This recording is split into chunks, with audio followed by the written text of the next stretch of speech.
Le manque de temps, c'est une excuse ou l'objection que j'entends le plus souvent chez les gens qui veulent commencer l'entraînement ou qui ont déjà un coach ou qui sont déjà habitués là-dedans, mais qui finalement délaissent leur santé par rapport à ça. Fait que le manque de temps, c'est souvent pas réel en fait, c'est souvent lié à l'organisation.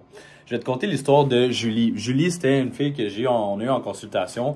On a parlé environ 1 heure ensemble, puis elle n'a pas embarqué avec nous parce qu'elle trouvait qu'elle manquait de temps parce qu'elle avait une job principale, une side job, puis en plus, elle étudiait à l'université. Fait que je lui ai demandé en fait de me présenter son agenda pour voir justement où qu'on peut trouver le temps, puis elle m'avait répondu qu'elle avait pas d'agenda. Fait que c'est là que j'ai réalisé que dans le fond, c'était-tu vraiment le manque de temps ou l'organisation?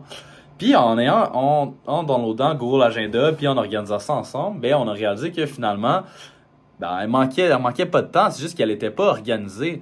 Donc, on a construit petit à petit chaque label. Donc, on a mis son travail, l'étude, on a mis l'entraînement, préparation de repas, sa routine de sommeil, du temps off pour elle, du buffer, sa side job. Puis finalement, on a réalisé qu'elle avait beaucoup plus de temps qu'elle avait. Puis en plus, elle sauvait du temps en faisant ça. Donc, je te présente l'agenda de Julie. Donc, c'est simple. On a tout simplement rentré tout ce qu'elle avait dans sa vie, donc le travail, l'école et tout ça. Et on a même mis par couleur. Donc, on voyait que Julie travaillait le dimanche, le mercredi, le jeudi, vendredi de 8 à 5. Donc, on a bloqué ça dans son horaire. Ensuite, on a bloqué les entraînements. Donc, elle s'entraînait 4 fois semaine en plus d'un cardio. On a mis son étude. On a mis les repas de la semaine.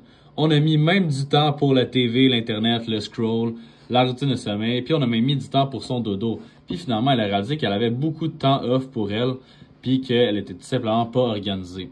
C'est sûr que si tu passes 1 heure, 2 heures, 3 heures de ta vie par jour à scroller sur Internet, c'est sûr que tu peux manquer de temps. Donc, c'est à toi de voir les priorités, puis organise-toi au lieu d'utiliser ça comme excuse.